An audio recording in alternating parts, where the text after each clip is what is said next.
Hello anime lovers, स्वागत है आपका वाइपर एनिमे एक्सप्लेन्ड चैनल पर। और आज हम देखेंगे डेंडेन सीजन 2 के एपिसोड नंबर 3 को। इसके पिछले एपिसोड्स की लिंक आपको डिस्क्रिप्शन में मिल जाएगी। तो चलिए जानते हैं इसकी आगे की कहानी को बिना किसी देरी के। अब तक हमने देखा कि इविल आई जीजी के शरीर पर कब्जा कर लेता है और फिर वो अपनी गुस्से वाली बॉल से मोमो को हिट करने वाला था, लेकिन तभी यहाँ ओकारुन आकर उसे बचा लेता है और फिर मोमो को लेकर यहाँ से भागने लगता है। इविल आई ओकारुन से कहता है कि तुम इंसानों का साथ दे रहे हो जबकि तुम खुद भी एक भूत हो। तो ओकारुन कहता है कि अभी तो मैं जा रहा हूँ लेकिन मैं तुम्हें छोड़ूंगा नहीं। इविल आई फिर से इन पे अटैक करने लगता है और ओकारुन भागते हुए ऊपर जा रहा था। दोनों अपनी पावर्स का यूज करते हुए इविल आई की बॉल से बचते रहते हैं। थोड़ा ऊपर जाके ये लोग देखते हैं कि वो सूचिनो को अपने अंदर से जहर निकाल रहा था जबकि वो खुद जमीन के नीचे छुपा बैठा था। अब इन्हें जल्द से जल्द यहाँ से निकलना होगा, पर ये बाहर जाएंगे कैसे, क्योंकि बाहर निकलने का रास्ता तो बहुत ऊंचाई पर है। मोमो पूछती है कि सूचिनो की कोई कमजोरी नहीं है क्या? तो ओकारुन कहता है कि सूरज की रोशनी, क्योंकि ऐसे जीव हमेशा जमीन के अंदर रहते हैं तो वो सूरज की अल्ट्रावायलेट लाइट को सहन नहीं कर सकते हैं। मोमो सोचती है कि हम इतने बड़े जीव को यहाँ से बाहर कैसे निकालेंगे और हमें जीजी को भी तो ठीक करना है। ओकारुन कहता है कि अगर यहाँ से कोई बाहर निकल सकता है तो वो है सिर्फ मोमो। मोमो इन्हें छोड़कर नहीं जाना चाहती थी। ओकारुन उसे समझाता है कि उनके पास टाइम नहीं है। अगर मोमो बाहर निकल गई तो वहाँ से कोई रस्सी नीचे फेंक सकती है जिससे हम भी बाहर निकल जाएंगे और तब तक वो जीजी को भी संभाल लेगा। मोमो अब ओकारुन का हाथ पकड़कर उसे प्रॉमिस करती है कि वो उन्हें जरूर बचाएगी। ओकारुन अब टर्बो में ट्रांसफॉर्म हो जाता है। वो अपने पैरों से धक्का मारकर मोमो को ऊपर भेजने वाला था। ओकारुन अब जोर से मोमो को हवा में उछाल देता है, जिसके बाद मोमो अपनी पावर से पुश लेती है और फिर वापस अपनी पावर यूज कर दरवाजे को पकड़ लेती है और यहाँ से बाहर निकल जाती है। वहीं इधर ओकारुन के सामने इविल आई आ जाता है और बोलता है कि तुम सबसे पहले मरोगे।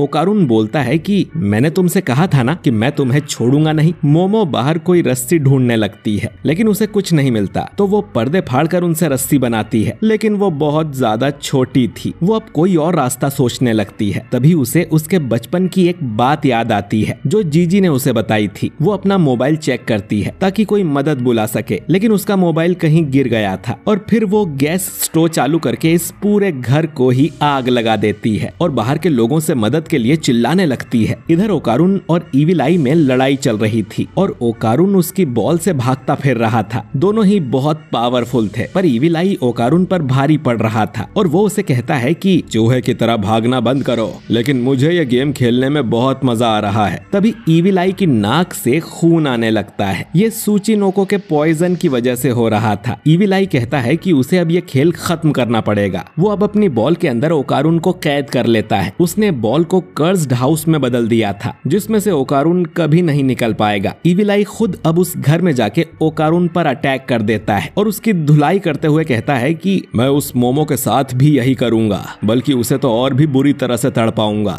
ये सुन ओकारुन उसका मुंह पकड़ लेता है और कहता है कि 3 चीजें हैं जो तुम्हें नहीं करनी चाहिए थी। पहली कि तुमने मोमो को चोट पहुंचाई, दूसरी कि तुमने मेरे दोस्त की बॉडी पर कब्जा किया। मुझे मेरा दोस्त वापस करो। ओकारुन अब अपने पैरों का इस्तेमाल कर इविल आई को मुक्का मारता है और फिर फुल थ्रॉटल जाके इविल आई पर मुक्कों की बरसात कर देता है, जिससे उसका कर्स्ड हाउस टूटने लगता है और एक आखिरी मुक्के में ओकारुन उसे बाहर कर देता है और इविल आई बेहोश हो जाता है, जिससे कर्स्ड हाउस भी गायब हो जाता है। ओकारुन बोलता है कि तीसरी चीज जो तुम्हें नहीं करनी चाहिए थी वो है मुझे गुस्सा दिलाना। ओकारुन भी बुरी तरह से थक गया था और वो यहाँ से बाहर निकलने की सोचने लगता है। वो जीजी की बॉडी को घसीटते हुए ऊपर ले जाने लगता है। तभी उसे टर्बो ग्रैनी की आवाज आती है जो कि अब भी उसके नीचे वाले घर में चिपकी हुई थी और मदद के लिए चिल्ला रही थी। ओकारुन अब यहाँ आकर टर्बो ग्रैनी को बाहर निकालने लगता है, लेकिन फिर खुद भी नीचे गिरकर चिपक जाता है और मदद के लिए चिल्लाने लगता है। ग्रैनी कहती है कि अपनी पावर यूज करो कमकल। ओकारुन कहता है कि वो पहले ही 2 बार फुल थ्रॉटल जा चुका है, अब वो ट्रांसफॉर्म नहीं हो सकता। दोनों अब मोमो को आवाज लगाने लगते हैं। इधर घर की आग बुझाने के लिए फायर फाइटर्स आ गए थे और पुलिस वाले मोमो से सवाल करते हैं कि क्या ये आग उसी ने लगाई थी। वो उन्हें समझाने की कोशिश करती है पर वो सुनने को तैयार नहीं थे और उसे अरेस्ट करके यहाँ से ले जाने लगते हैं। मोमो देखती है कि सूरज भी ढलने वाला था। मोमो फायर फाइटर्स से कहती है कि पानी को घर में डालने की बजाय जमीन पर डालें। पुलिस वाले उसे पकड़कर ले जाने लगते हैं और तभी इन्हें मॉन्स्टर की आवाज आती है और जमीन हिलने लगती है और तभी